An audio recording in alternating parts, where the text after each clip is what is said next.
What we have here is a HAVAL H9. It's one of an increasing number of four-wheel drives from China that's coming onto the Australian market. China, if you don't know, makes more cars than any other country in the world now. In fact, twice as many cars as the USA, which used to be the world's biggest car producer.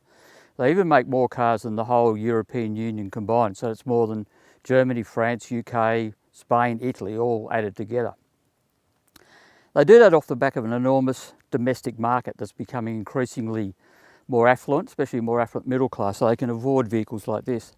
And HAVAL is actually China's biggest manufacturer of SUVs and four-wheel drives. If you're wondering what this is, think Prado. It's same basic proportions as Prado, seats 7 like a Prado, separate chassis, dual range gearing, live axle at the back, independent front suspension. You know, in fact, you couldn't say it's a rip-off of a Prado, but it is very much a Prado copy. The only big difference between this and a Prado is there's no diesel. It only comes in petrol, and the petrol engine is only a 2-litre 4, but it has a turbocharger which helps make up for the performance. Okay, here we are driving the HAVAL H9. 2-litre turbocharged petrol engine, as I said, which for this style of vehicle, when this weighs over 2 tonnes, it's about the same weight as a Prado. Doesn't really sound right. In a lot of ways it's not, because the consumption's a bit high. Easy driving, 15 litres per 100k. Push it harder on a windy road, uphills, off-road, low range, whatever. Fuel consumption goes north fairly quickly. That said, it doesn't seem to work all that hard. It's the turbocharger has a fair bit of torque across the range, so it's reasonably relaxed. It's quiet, you know, sort of does its job without too much effort. Mates nicely to the 6-speed automatic. It's actually a German ZF gearbox, so it's a premium gearbox.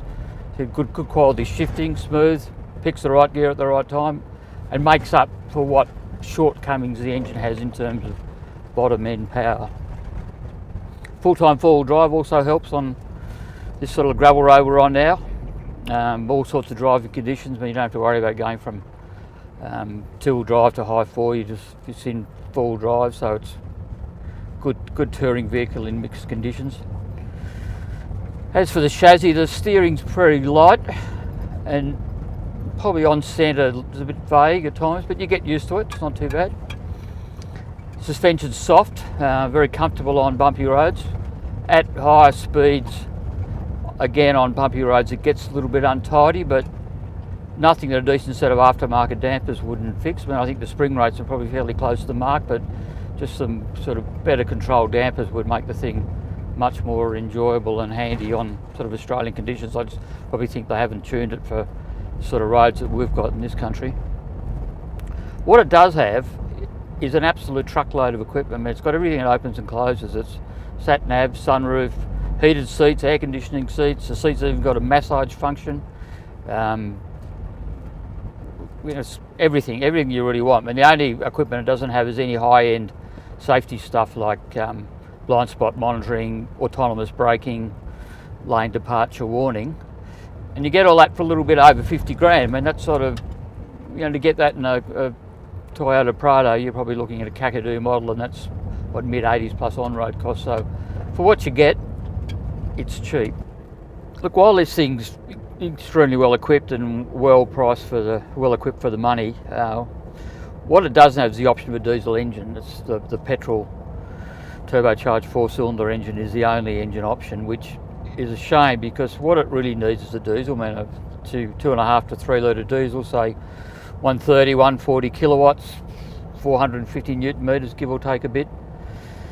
As it is with a petrol engine, it sort of doesn't really work in our market. I mean, most people who buy these things go for diesel. If you look at something like a Prado, which comes with a diesel engine, and a very good petrol engine, only 1 or 2% of buyers go for the petrol engine. So I can't see this thing the way it is, and even though it drives well and is nicely equipped, I can't see it finding much favour with drivers with the petrol engine.